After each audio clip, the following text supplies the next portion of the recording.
किसी जंगल में एक शेर रहता था। वो लोगों को हमेशा परेशान करने में लगा रहता था। उसे लोगों को परेशान करने में बहुत मजा आता था।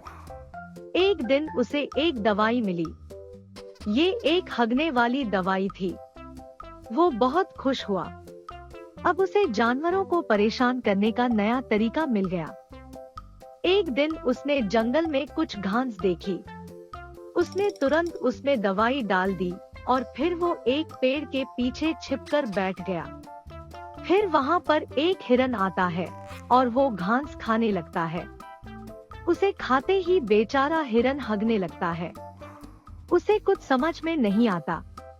वो बेचारा हगते हगते ही वहाँ से भागा। धीरे धीरे पूरा जंगल हगने लगा। एक दिन उन्होंने एक सभा बुलाई। फिर एक बाघ ने कहा, प्यारे दोस्तों, उस शेर ने हमारा जीना हराम कर दिया है। जैसा कि आप लोग जानते हैं, हम लोगों का हग हग कर बुरा हाल है। कुछ लोग तो इतने कमजोर हो गए हैं कि अब वो खड़े भी नहीं हो पा रहे हैं। अब हमें बाघ मानव से सहायता लेनी होगी। इतना कहकर वो बाघ जंगल में रहने वाले बाघ मानव के पास चला गया। लेकिन उसने जो देखा तो उसकी आंखें खुली की खुली रह गई। बाघ ने देखा कि बाघ मानव भी एक कोने में बैठकर हग रहा है।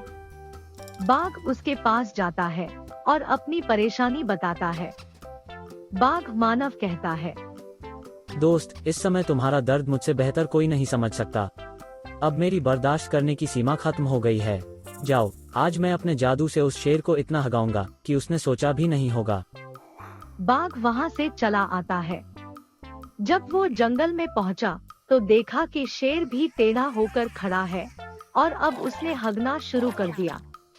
शेर हगता ही गया और धीरे धीरे उसने इतना हग दिया कि वो उसी में डूब गया।